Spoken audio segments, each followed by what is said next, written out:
Mari kita bersama-sama masuk di dalam doa.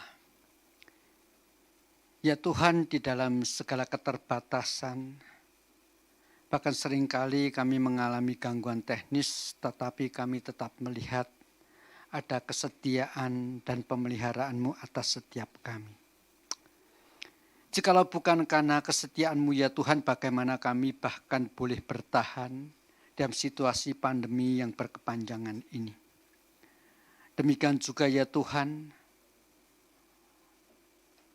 ibadah demi ibadah, minggu demi minggu, dengan segala keterbatasan kami, sekali lagi ya Tuhan, kami sanggup melihat tetap ada penyertaan dan pertolongan-Mu. Tuhan, sekali lagi kami serahkan ibadah kami pada pagi hari ini, khususnya di mana kami memperingati Engkau menggenapi janji-Mu, mencurahkan Roh Kudus bagi umat percaya-Mu, umat tebusan-Mu. Kami datang sekali lagi ya Tuhan, kiranya kuasa-Mu dinyatakan di tengah-tengah kami.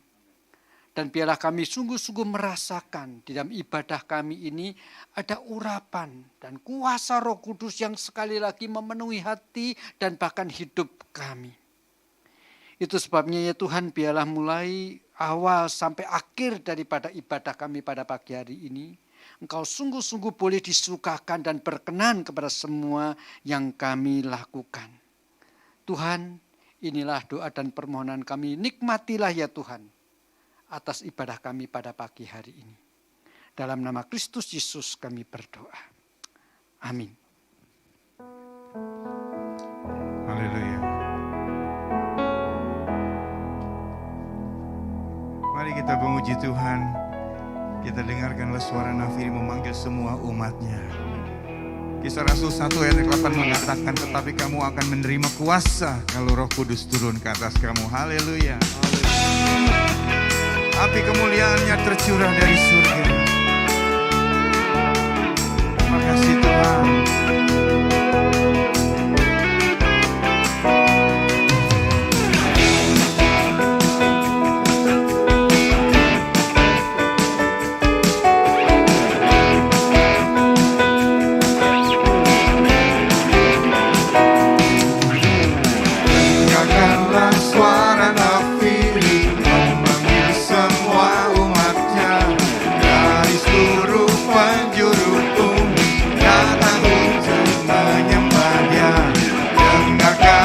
Suara nafiri memanggil semua umatnya, gereja Tuhan bersatu kini, mengangkat tinggi baginya, bersiap maju jangan lengah, Yesus panglima kita, gunakan semua senjata Allah dalam kuasa Roh Kudus, api kemuliaannya tercurah dari surga, penuhi kami semua, bangkitlah gerejanya, api kemuliaannya tercurah dari surga, perintahkan pada dunia bahwa Yesuslah Raja segala raja. Mari jemaat Tuhan, kita puji Dia terus, kita tinggikan Dia. Dengarkanlah suara nafiri memanggil semua umatnya, dari seluruh penjuru bumi datang untuk menyembahnya. Dengarkanlah suara nafiri memanggil semua umatnya, gereja Tuhan bersatu kini, mengangkat tinggi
bangkitlah gerejanya, api kemuliaannya tercurah dari surga. Beritakan pada dunia bahwa Yesuslah Raja, segala raja, segala raja, segala raja. Berikan sorak-sorai buat Dia, Raja di atas segala raja. Amin, amin. Kalau Roh Kudus tercurah di tempat ini, urapannya yang ajaib memulihkan saudara dan saya. Haleluya, haleluya. Anggur baru tercurah penuhi umatnya dengan sukacita.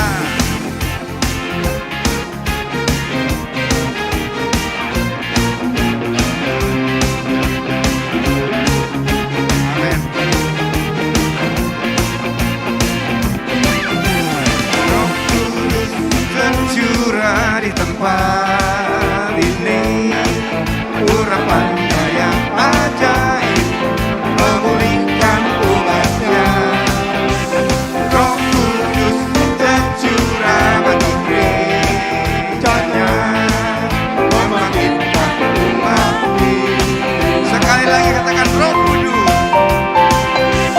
Roh Kudus tercurah di tempat ini, urapannya yang ajaib memulihkan umatnya. Roh Kudus tercurah bagi gerejanya, membangkitkan umat pilihannya. Hari inilah harinya Tuhan, saat pembebasan tiba. Belenggu dosa tak dipatahkan. Mari bersorak bagi Dia. Baru tercurah penuhi umatnya dengan sukacita. Minyak tercurah umatnya nyata kuasanya.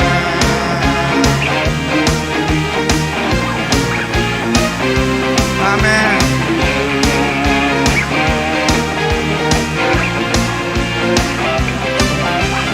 Roh Kudus tercurah di tempat ini, urapannya yang ajaib memulihkan umatnya.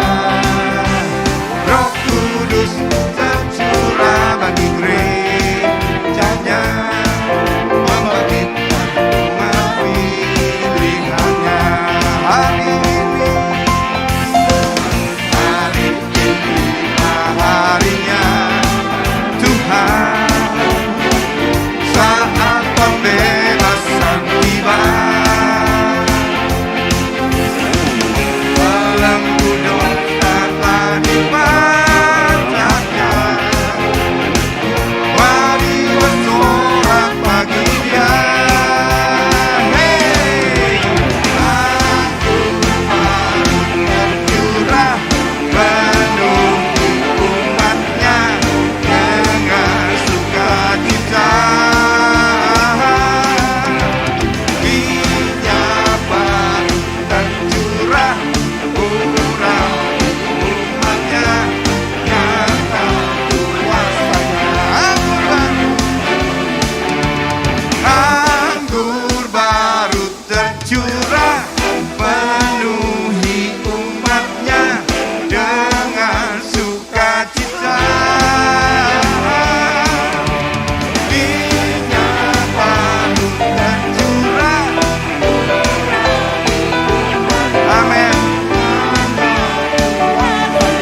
Nyata kuasanya, nyata kuasanya, nyata kuasanya.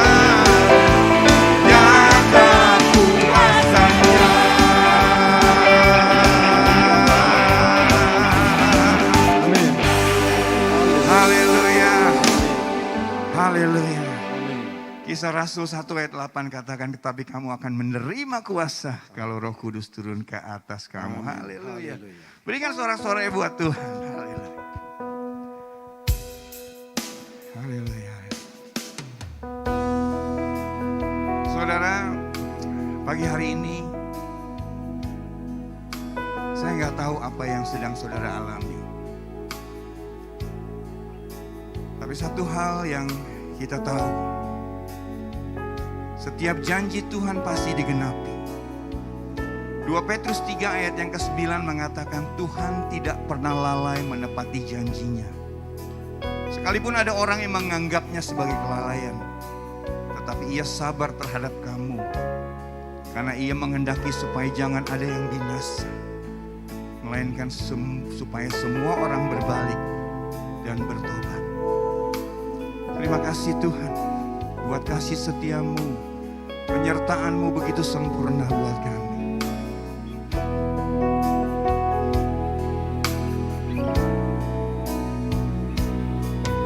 Setiap janjimu Tuhan, ku simpan dalam lubuk hatiku.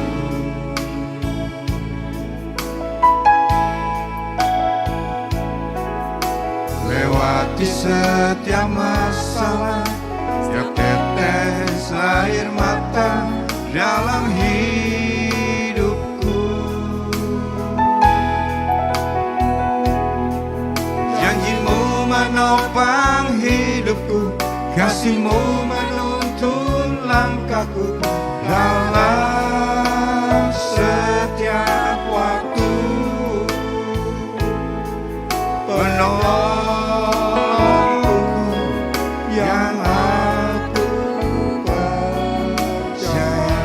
Sekali lagi katakan, setiap janjimu Tuhan,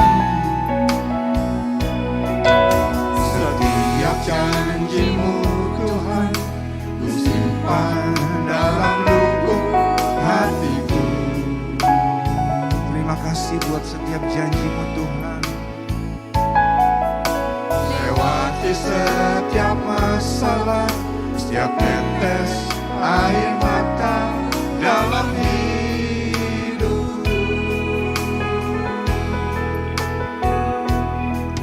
Janjimu menopang hidupku, kasihmu menuntun langkahku dalam setiap waktu. Penolongku yang aku percaya.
Mari sebelum kita bersama-sama membaca dan merenungkan firman Tuhan, sekali lagi kita masuk dalam doa, mohon pimpinan dan pertolongan Tuhan. Tuhan, kepadamu sekali lagi kami datang. Mohon pertolongan atas setiap kami, bahkan juga peralatan-peralatan yang kami pakai. Supaya pada waktu kami membaca dan mencoba merenungkan firman-Mu, kami sungguh-sungguh akhirnya boleh menangkap apa yang sedang Engkau kerjakan dan yang akan terus Kau kerjakan dalam kehidupan kami. Demikian juga ya Tuhan, supaya di dalam situasi yang seringkali membuat kami cemas dan takut, kami tidak pernah melepaskan pengharapan kami di dalam Engkau. Tuhan, tenangkan hati dan pikiran kami. Mampukan juga ya Tuhan hamba-Mu supaya dengan bahasa manusia yang sederhana, firman-Mu yang ajaib memberikan kekuatan dan penghiburan kepada setiap orang yang pada saat ini dan selanjutnya mendengarkan firman yang disampaikan. Kami memohon di dalam nama Tuhan kami, Yesus Kristus. Amin. Jemaat yang dikasihi Tuhan, hari ini untuk kalender gereja ini kita sebagai umat percaya adalah hari Pentakosta, yaitu hari peringatan turunnya Roh Kudus. Tetapi sebetulnya bagi orang Yahudi pada waktu itu, ini hari Pentakosta adalah satu festival panen raya, atau dalam bahasa Ibrani seringkali disebut hari raya Shavuot. Ya. Mari kita bersama-sama membaca daripada Kisah Para Rasul pasal yang kedua. Saya akan terlebih dahulu membaca ayat 1 sampai dengan ayat yang ke-6. Demikian bunyi firman Tuhan dalam Kisah Para Rasul pasal 2 ayat 1 sampai yang ke-6. Ketika tiba hari Pentakosta, semua orang percaya berkumpul di satu tempat. Tiba-tiba turunlah dari langit suatu bunyi seperti tiupan angin keras yang memenuhi seluruh rumah di mana mereka duduk. Dan tampaklah kepada mereka lidah-lidah seperti nyala api yang bertebaran dan hinggap pada mereka masing-masing. Maka penuhlah mereka dengan Roh Kudus. Lalu mereka mulai berkata-kata dalam bahasa-bahasa lain seperti yang diberikan oleh Roh itu kepada mereka untuk mengatakannya. Waktu itu di Yerusalem diam orang-orang Yahudi yang saleh dari segala bangsa di bawah kolong langit. Ketika turun bunyi itu, berkumpullah orang banyak, mereka bingung karena mereka masing-masing mendengar rasul-rasul itu berkata-kata dalam bahasa mereka sendiri. Sementara sampai di sini dulu pembacaan firman Tuhan. Nah, saudara, sebelum kita membahas teks yang baru saja kita baca, saya perlu menyampaikan latar belakang dan situasi pemahaman orang-orang Israel atau orang-orang Yahudi pada zaman itu supaya kita bisa lebih menghayati nanti pada waktu kita mengkupas teks yang sudah dibaca. Setiap orang Yahudi atau orang Israel pada zaman Tuhan Yesus sebetulnya mereka memahami bahwa pada perjanjian lama, khususnya yang terjadi pada para nabi-nabi, para hakim-hakim, atau orang-orang khusus yang dipakai oleh Tuhan secara luar biasa, atau kalau pakai bahasa kita tokoh-tokoh perjanjian lama. Maka pada waktu itu sebetulnya adalah kuasa Roh Kudus yang bekerja atas mereka.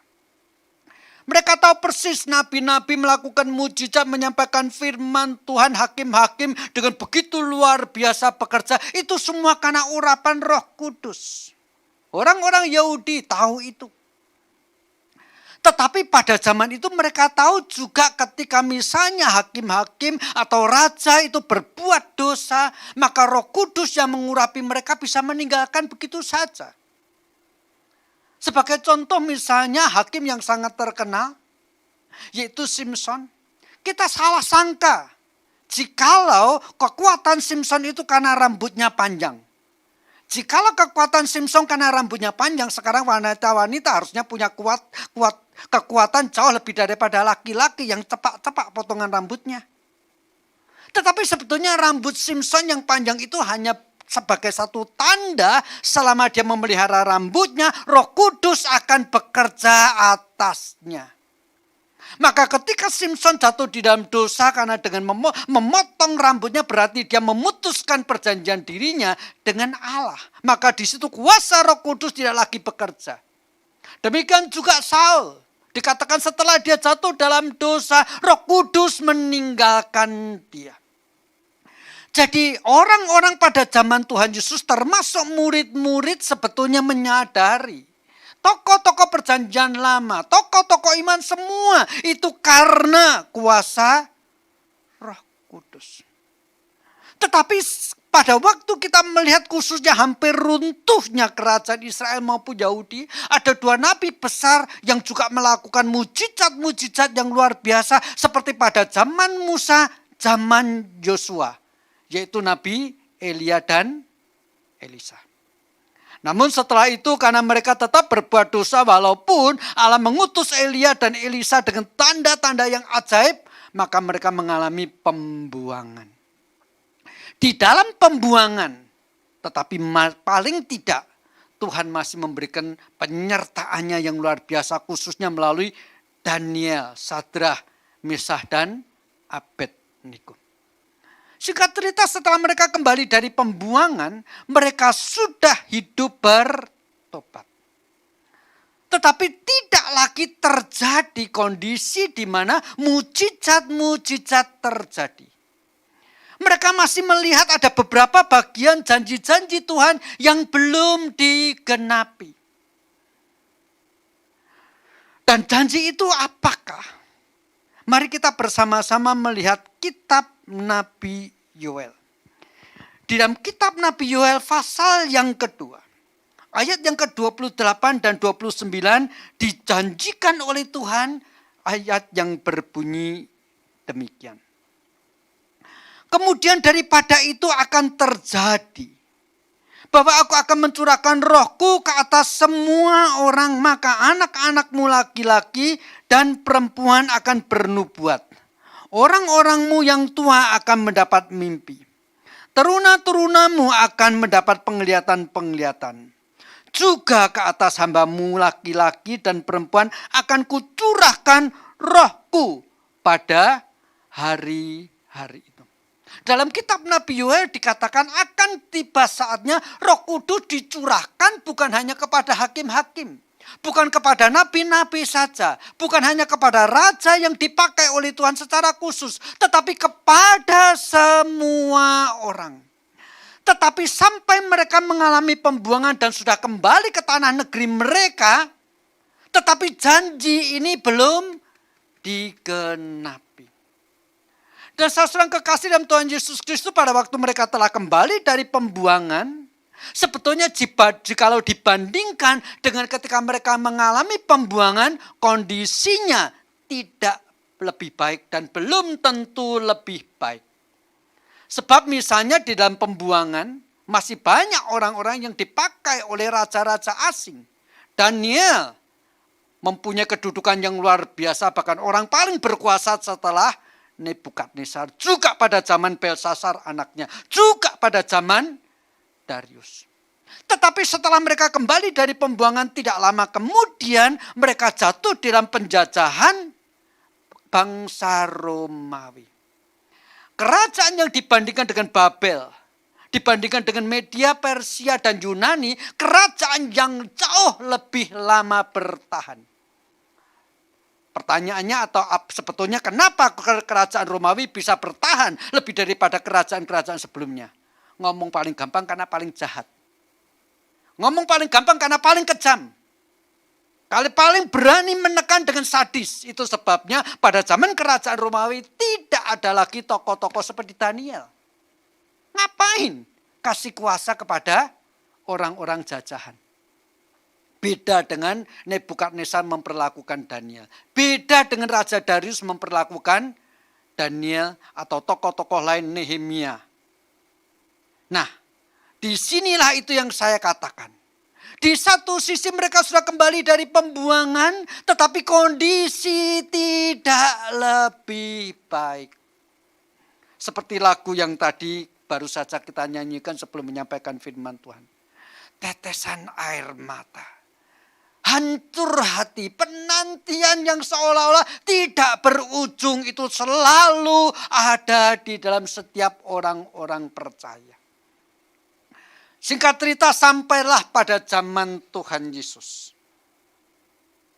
Mujizat mulai terjadi khususnya melalui yang dilakukan oleh Tuhan Yesus.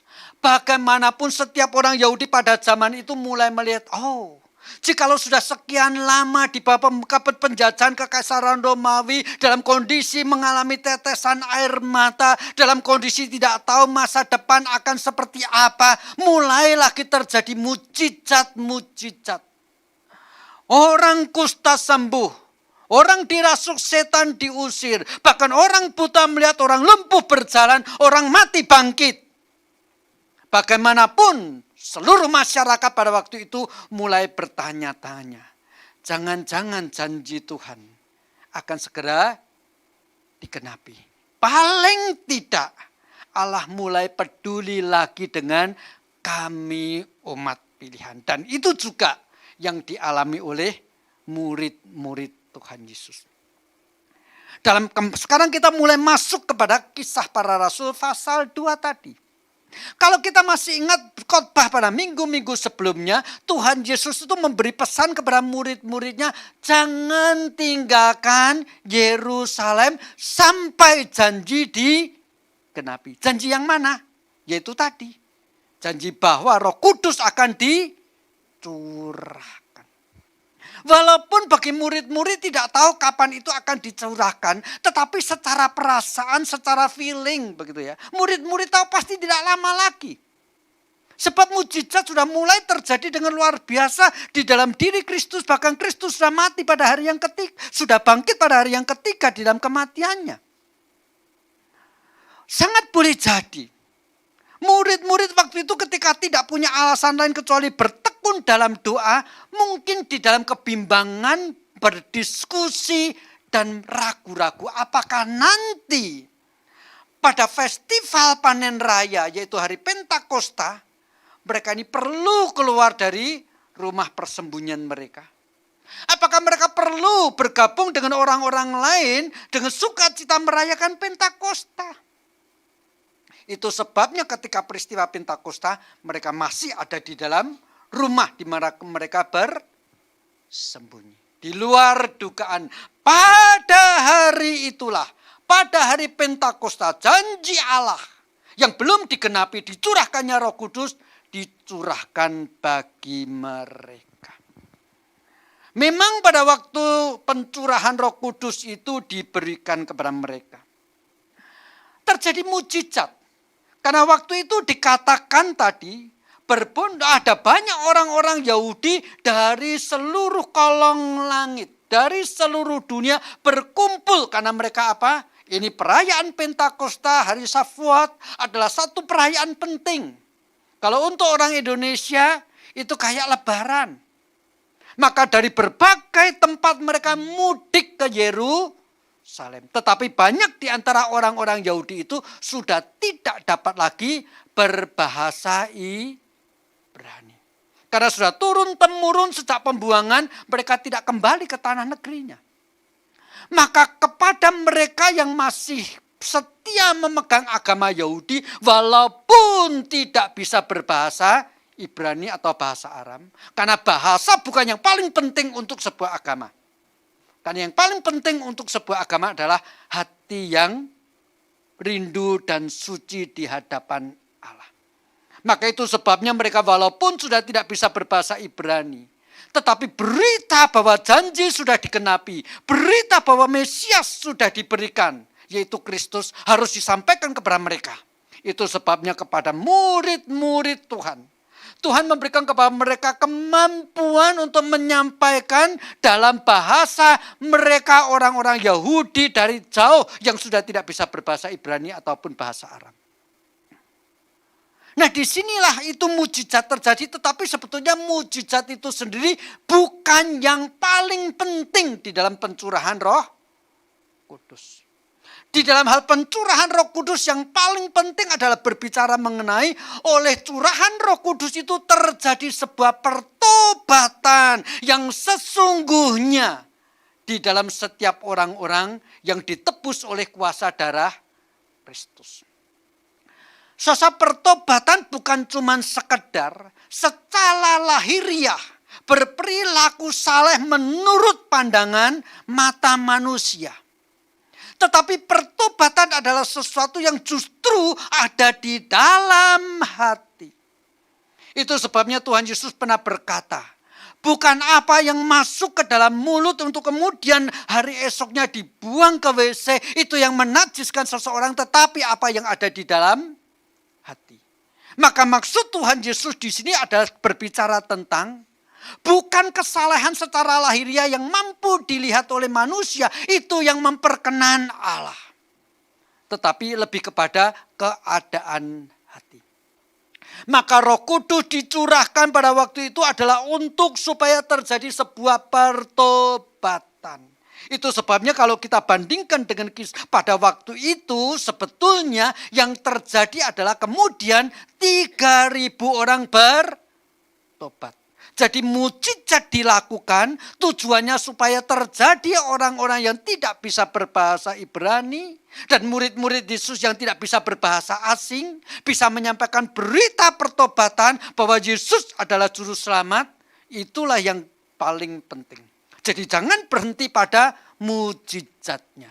Tetapi untuk apa mujizat itu disampaikan? Yaitu sebuah pertobatan.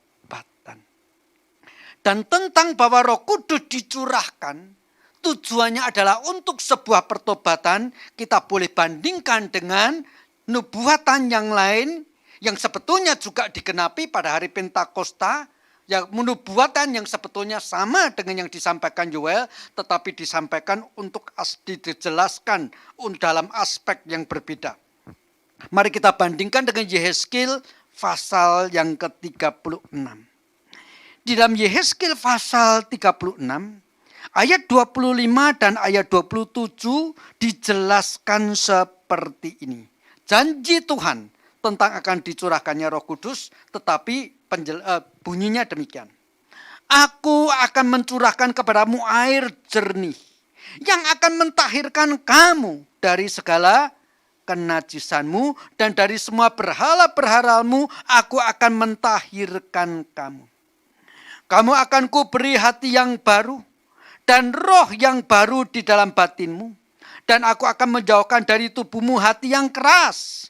Dan kuberikan kepadamu hati yang taat. Rohku akan kuberikan diam di dalam batinmu. Dan aku akan membuat kamu hidup menurut segala ketetapanku. Dan tetap berpegang pada peraturan-peraturanku dan melakukannya. Jadi jelas dalam Yehezkiel pasal 36 ini dijelaskan. Roh Kudus ketika nanti dicurahkan, itu mentahirkan seperti air jernih yang membersihkan kotoran yang melekat di dalam tubuh ketika kita mandi. Tetapi itu cuma ilustrasi.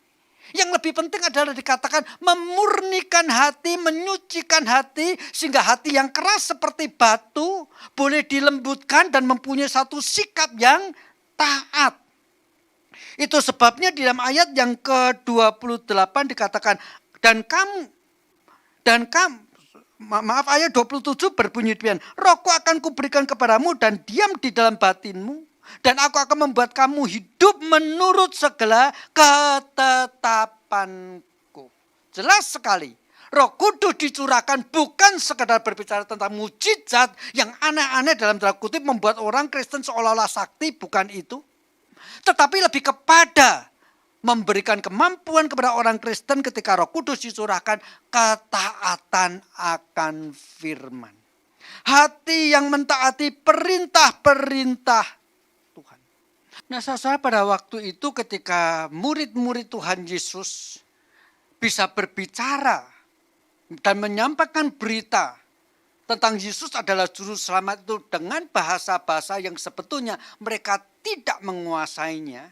Dan bagi orang-orang Yahudi yang tinggal di Yerusalem, ini ngomong apa? Tidak ada artinya.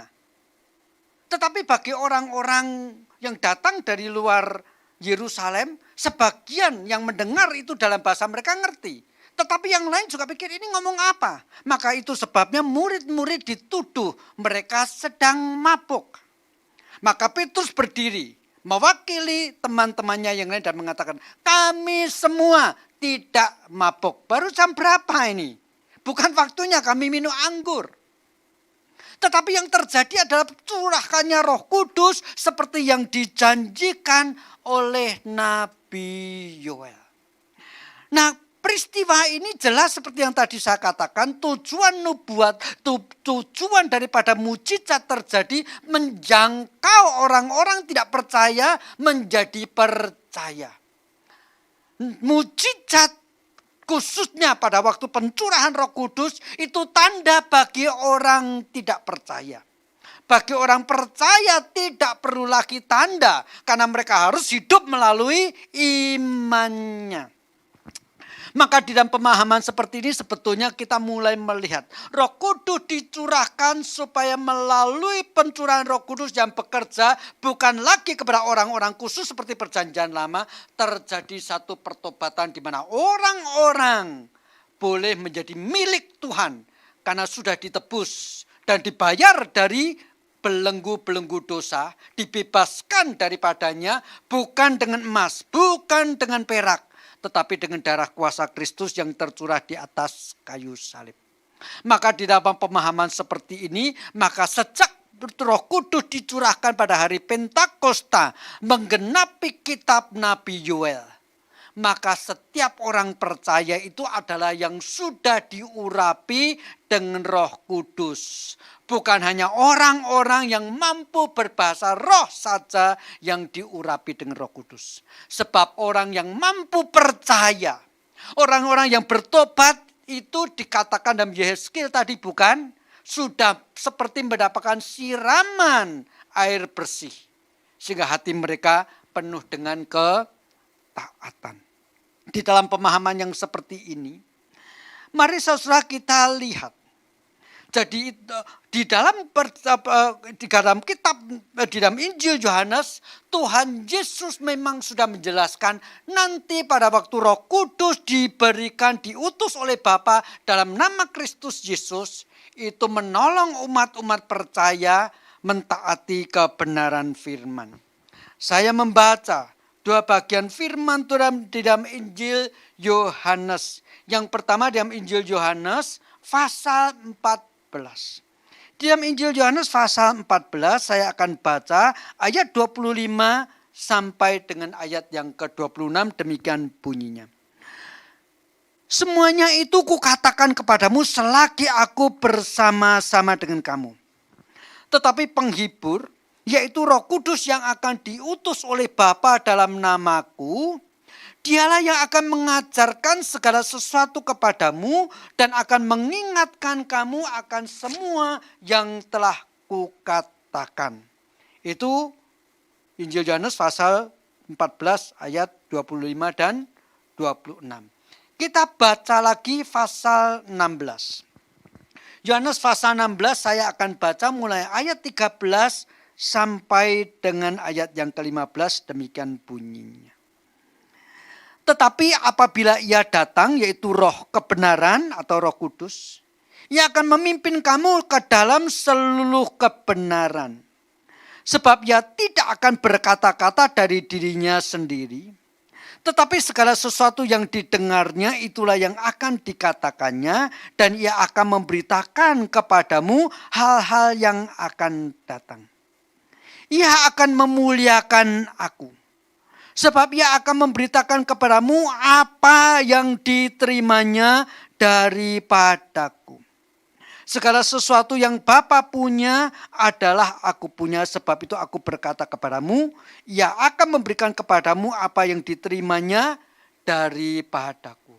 Di Injil Yohanes pasal 16 ini khususnya dikatakan Roh Kudus ketika datang memimpin orang-orang percaya masuk dalam kebenaran. Dan khususnya ayat 14 dikatakan akan menolong orang-orang percaya memuliakan Kristus karena Roh Kudus sendiri memuliakan Kristus. Jemaat yang dikasihi Tuhan, dalam hari ini ada baiknya saya perlu tegaskan hati-hati. Jikalau ada orang-orang hamba-hamba Tuhan yang merasa dipenuhi dengan Roh Kudus, tetapi kemudian menyanjung-nyanjung diri dan disanjung-sanjung oleh jemaatnya yang beribu-ribu, hati-hati, taruh tanda kutip. Roh Kudus memenuhi seseorang supaya yang dimuliakan adalah Kristus dan bukan pendeta-pendeta yang sakti dalam tanda kutip. Bukan. Bahkan bukan Roh Kudus yang dimuliakan, tetapi adalah Kristus. Itu yang dikatakan Tuhan Yesus. Roh Kudus akan memimpin orang-orang percaya masuk dalam kebenaran. Luar biasa. Murid orang-orang Yahudi pada waktu itu setelah kembali dari pembuangan, hidup di bawah pemerintahan dan penjajahan Romawi, tetap penuh dengan tetesan air mata. Tuhan, kami sudah kembali dari tanah negeri, tapi kondisinya tidak lebih baik pada waktu dibandingkan pada waktu ketika masih dalam pembuangan.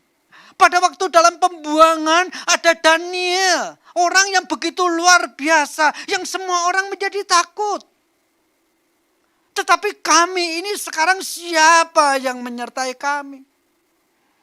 Roh Kudus memimpin, menolong mereka dalam kondisi dalam penjajahan tangan kekaisaran Romawi yang dengan tangan besi memerintah mereka dan menguasai mereka. Mereka ada penyertaan, pertolongan, bahkan dimampukan tetap menjalani kehidupan keimanan mereka. Yaitu hidup di dalam kebenaran sesuai dengan firman. Minoritas di tengah-tengah negerinya sendiri. Minoritas tanpa kuasa di tengah-tengah tanah airnya. Di situ mereka tetap diberikan kekuatan oleh pertolongan Roh Kudus menjalankan kebenaran menurut agama dan pemahaman mereka pada waktu itu.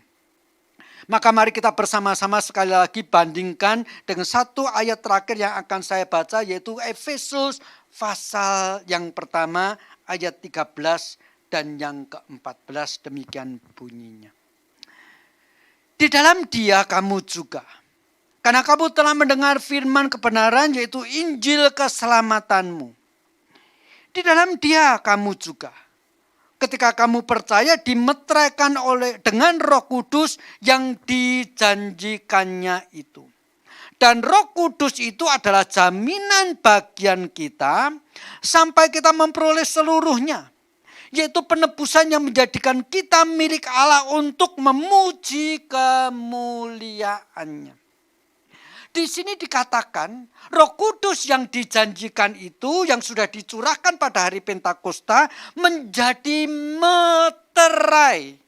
Dan dijelaskan di dalam ayat 14 apa maksudnya meterai.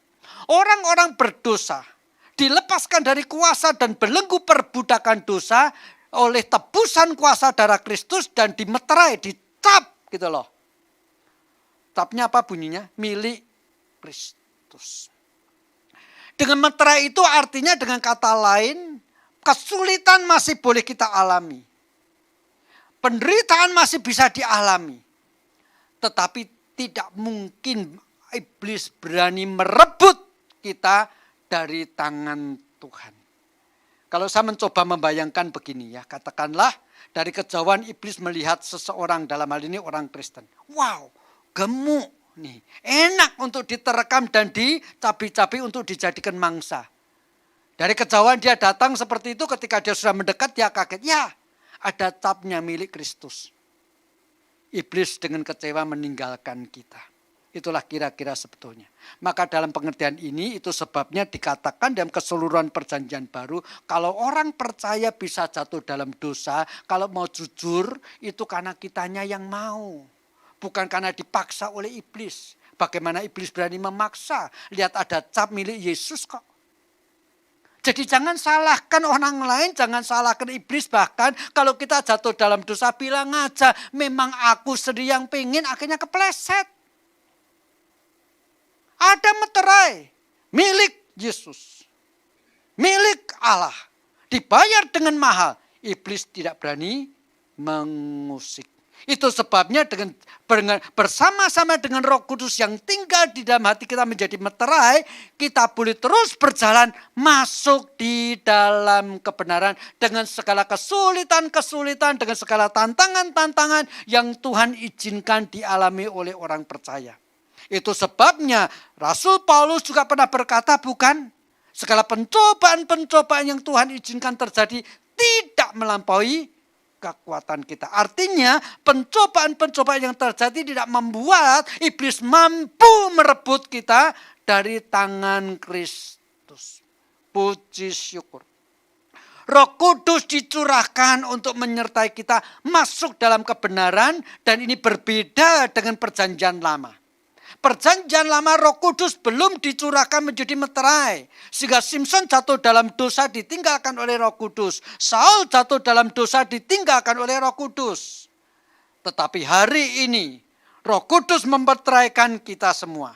Sehingga walaupun kita jatuh dalam dosa, Roh Kudus tidak meninggalkan kita, tetapi kita harus datang mengaku dosa, dan Tuhan yang setiawan akan menguatkan kita kembali. Akan terus menerus bahkan menyertai hidup kita. Tetapi yang luar biasa, khususnya saya akan menggarisbawahi kalimat yang terakhir dalam ayat 14, di mana dikatakan Roh Kudus itu adalah jaminan bagian kita sampai kita memperoleh seluruhnya, yaitu keselamatan dalam Kristus Yesus. Roh Kudus kecuali menjadi meterai, sekaligus menjadi jaminan bagi kita sampai kita memperoleh seluruh janji.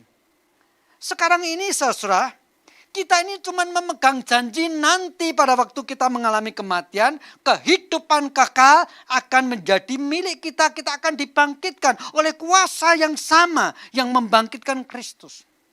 Kita sekarang ini baru memegang janji bahwa harta yang ada di dalam dunia dapat dirampas oleh perampok, dapat dirusak oleh ngengat, dapat juga walaupun tidak dicuri oleh perampok, tetapi mengalami penurunan nilai karena devaluasi dan lain sebagainya.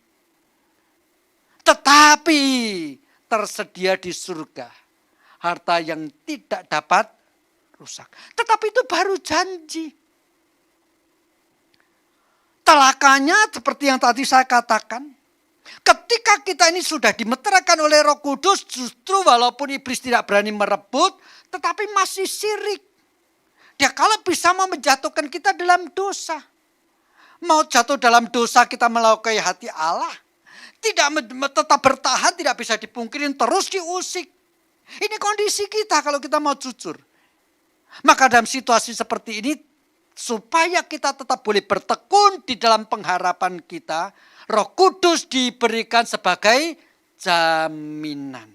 Dan ingat saudara, pada waktu Roh Kudus diberikan sebagai jaminan, problemnya, masalahnya bukan ada pada Tuhan. Maksud saya begini, sudah terbukti kok sejak zaman Abraham, sejak zaman nabi-nabi, janji demi janji diberikan oleh Tuhan, satu persatu sudah digenapi, termasuk dalam konteks Roh Kudus akan dicurahkan, sudah digenapi pada hari Pentakosta. Jadi Allah yang berjanji adalah Allah yang tidak pernah menyesal dengan janjinya. Karena apa? Allah bukan manusia. Manusia janji bisa nyesal. Besok ya anakku, kalau kamu lulus dengan nilai yang terbaik, papa beliin sepeda motor baru. Misalnya seorang ayah berkata demikian. 2-3 hari kemudian, aduh kemarin nih saya ketelepasan ngomong nih. Situasi lagi kayak begini, baru aja di PHK karena pandemi. Janjiin anakku beli sepeda motor baru. Duit dari mana? Itu janji manusia. Allah tidak pernah menyesal dengan janjinya. Tetapi jikalau Allah tidak pernah menyesal dengan janjinya, bahwa janjinya pasti digenapi, kenapa Roh Kudus diberikan kepada manusia sebagai jaminan? Saudara, saya memberikan ilustrasi. Saya pendeta, katakanlah ya, pendeta yang baik lah ya. Jadi saya tidak mengatakan saya ini pendeta yang baik benar loh. Maka tadi mengatakan misalnya. Saya ini misalnya pendeta yang baik yang dipercaya oleh jemaat. Lalu saya sekarang ini mau pinjam duit kepada salah seorang jemaat. Saya mengatakan, boleh saya pinjam duit? Berapa Pak? 50 juta. Oke. Saya yakin nanti kalau saya punya duit itu saya pasti akan balikin. Tetapi saya tahu persis jemaat saya ini masih kadang-kadang ragu-ragu. Nanti Pak Yung bisa bayar enggak? Maka itu sebabnya supaya jemaat saya enggak ragu-ragu, enggak khawatir. Uang yang 50 juta yang saya pinjam ini enggak dibalikin. Saya kasih jaminan. Jadi jaminan itu saya berikan untuk apa? Supaya jemaat saya yang minjemin saya duit tidak khawatir setiap saat. Setiap dengar saya khotbah malah mikirin utang yang belum dibayar. Jadi problemnya ketika saya memberikan jaminan bukan pada saya. Tetapi pada jemaat itu supaya jangan khawatir. Allah memberikan kepada kita jaminan. Roh Kudus, nih pegang. Kenapa? Karena kita seringkali khawatir. Karena kita seringkali mengalami kecemasan. Karena kita seringkali mengalami ketakutan dan tidak berani bertahan memegang pengharapan yang Tuhan berikan. Itu sebabnya Roh Kudus diberikan sebagai jaminan. Allah kita Allah yang setia. Allah kita Allah yang menggenapi janjinya. Tetapi kita manusia yang kadang-kadang lemahnya mudah hilang. Kita orang-orang yang seringkali dalam kelemahannya mengalami ketakutan, kecemasan, dan seterusnya. Maka jaminan yaitu Roh Kudus diberikan kepada setiap kita untuk menyertai dan supaya kita bertekun di dalam menantikan pengharapan sampai seluruhnya diberikan. Puji Tuhan. Itulah Pentakosta. Hari di mana Roh Kudus dicurahkan sehingga bukan cuman pendeta tok yang diurapin dengan Roh Kudus. Bukan hanya tokoh-tokoh penting dan pendeta-pendeta besar tok yang diurapi dengan Roh Kudus. Tetapi setiap orang percaya di dalam hatinya Roh Kudus diberikan.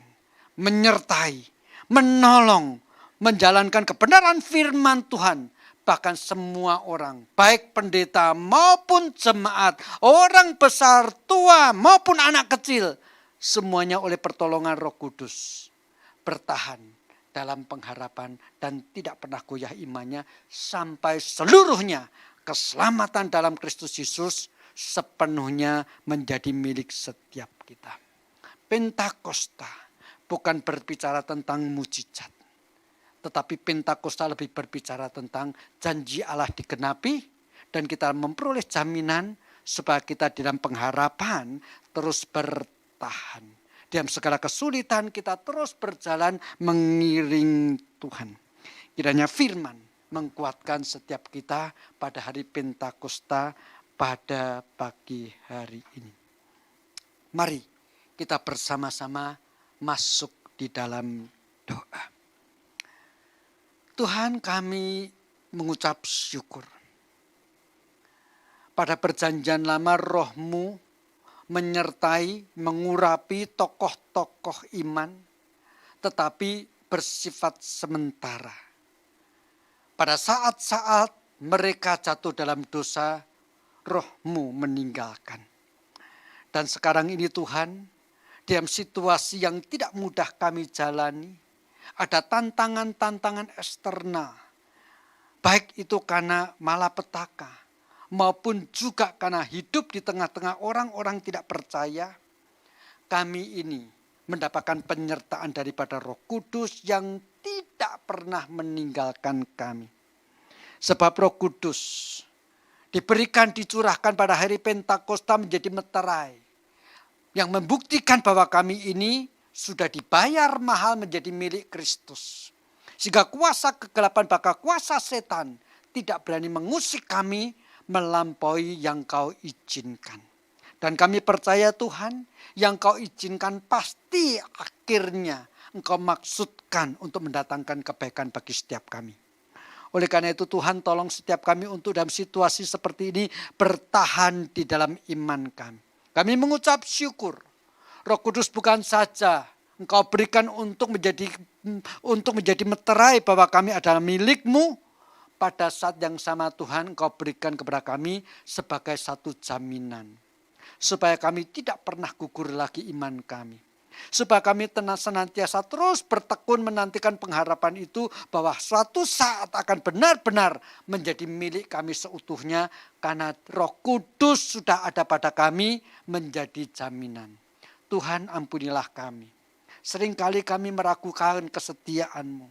Ampunilah kami karena kelemahan iman kami menyebabkan kami tidak berani mentaati kebenaran firman-Mu. Biarlah dengan Roh Kudus yang menjadi jaminan bagi kami, menguatkan iman kami untuk senantiasa bersama-sama dengan Engkau. Dalam nama Kristus Yesus kami mengucap syukur. Amin. Mari jemaat yang dikasihi Tuhan, bersama-sama dengan segenap umat percaya sepanjang zaman, kita mengikrarkan pengakuan iman rasuli yang berbunyi demikian. Aku percaya kepada Allah, Bapa yang Maha Kuasa, Kalib langit dan bumi, dan kepada Yesus Kristus anaknya yang tunggal Tuhan kita, yang dikandung daripada Roh Kudus, lahir dari anak darah Maria, yang menderita di bawah pemerintahan Pontius Pilatus, disalibkan, mati dan dikuburkan, turun ke dalam kerajaan maut.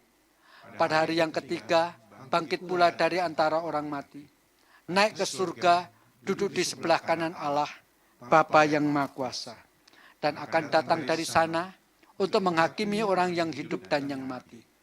Aku percaya kepada Roh Kudus, gereja yang kudus dan am, persekutuan orang kudus, pengampunan dosa, kebangkitan daging, dan hidup yang kekal.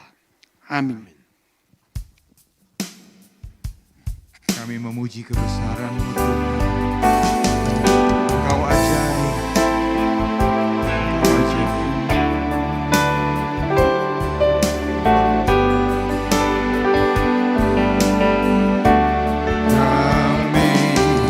Kami memuji kebesaran-Mu.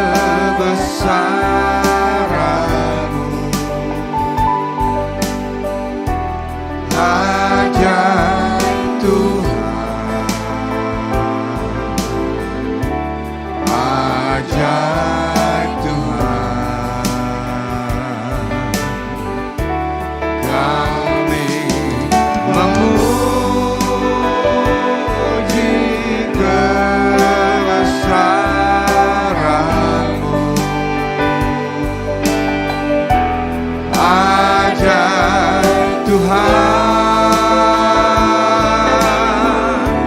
ajaib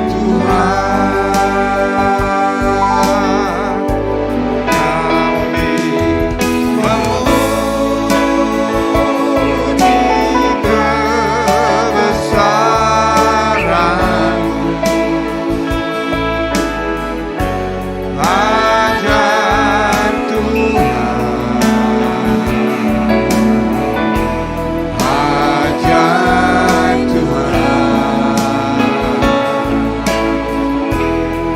kami memuji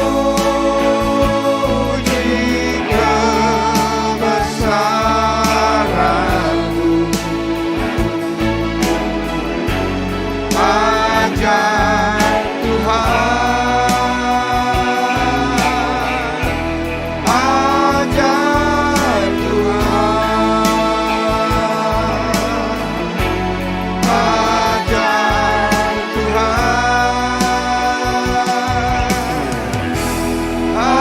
Ajaib Tuhan.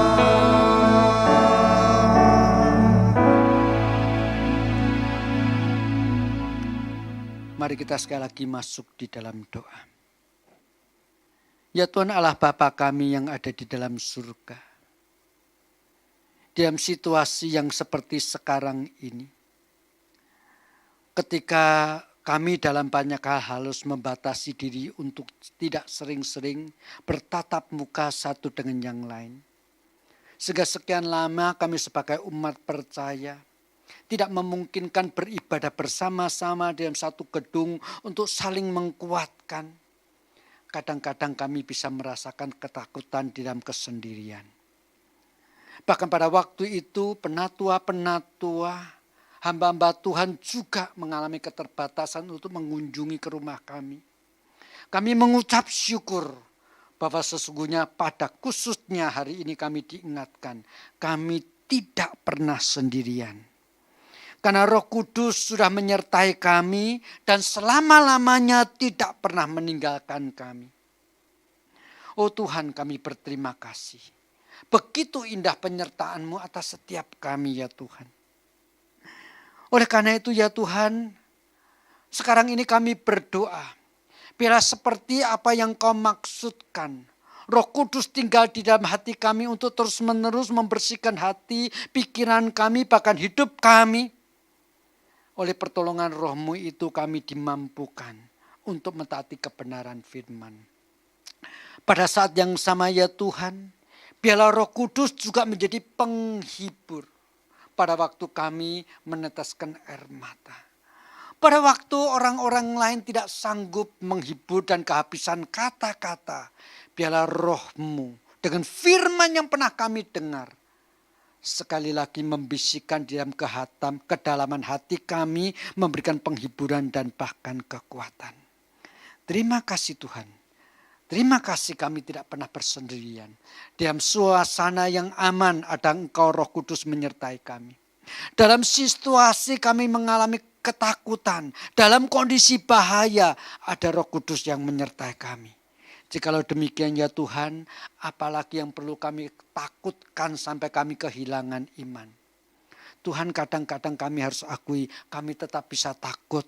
Kami tetap bisa cemas, tetapi ketakutan kami percaya adalah satu ketakutan yang hanya membuat kami lebih berhati-hati. Kecemasan kami hanya mendorong kami supaya lebih bertanggung jawab atas hidup yang Kau anugerahkan atas kami. Bukan untuk membuat kami kemudian ketakutan dan mengalami kecemasan sampai kehilangan iman. Tuhan, pada waktu kami mengalami ketakutan, pada waktu kami mengalami kecemasan, biarlah itu menjadi satu keadaan dan kesempatan untuk kami lebih berdekat kepada Engkau. Semakin merasakan kasih dan kemurahan-Mu yang tidak pernah meninggalkan kami. Tuhan, saat ini kami sekali lagi berdoa dan khususnya hamba-Mu Tuhan.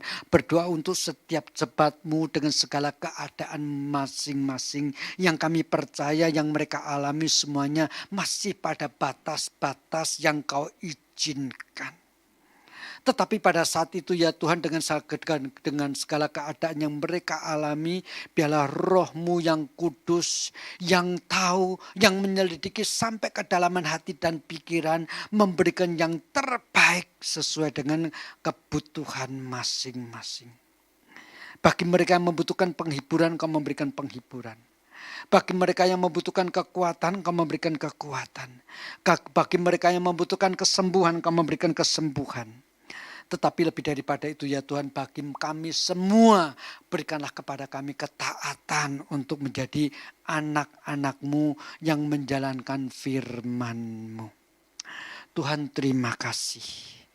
Kami mempunyai Roh Kudus yang tidak pernah meninggalkan kami untuk bahkan bukan saja menyertai, memberikan kepada kami satu keyakinan suatu saat yang Kau janjikan semuanya akan menjadi milik kami.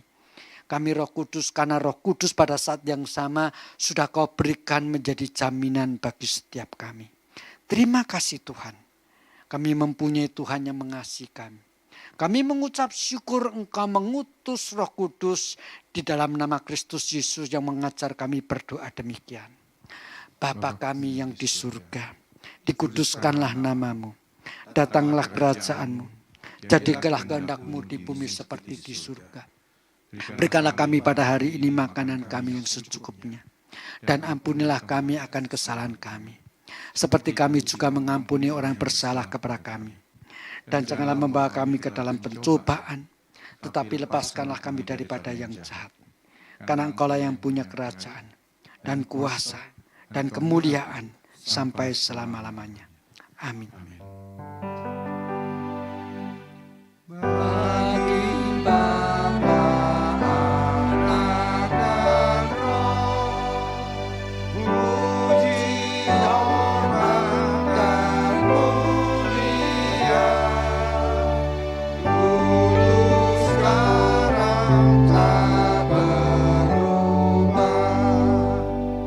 Hingga 「 selamanya. 「 」 「 」 「 」 「 」 「 」 「 」 「 」 「 」 「 」 「 」 「 」 「 」 「 」 「 」 "」 「 」 "「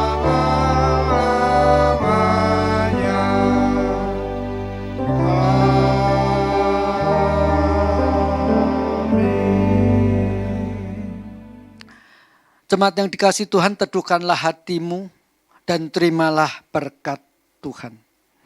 Kiranya kasih karunia daripada Allah Bapa, cinta kasih dan damai sejahtera dari Tuhan Yesus Kristus, pimpinan dan penyertaan daripada Allah Roh Kudus, menyertai saudara-saudara sekarang ini sampai selama-lamanya. Amin.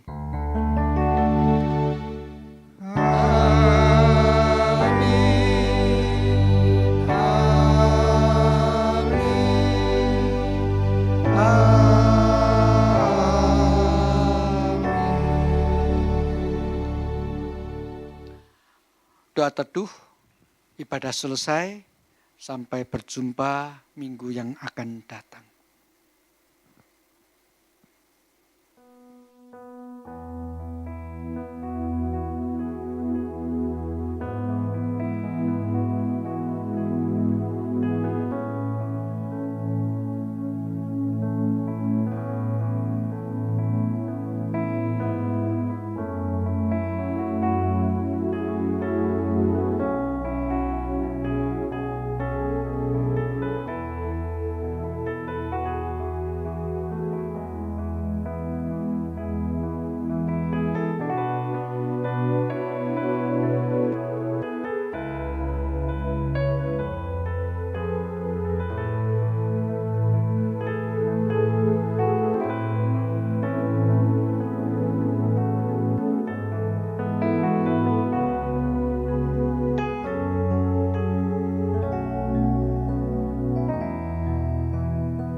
Mari kita berdoa. Tuhan, terima kasih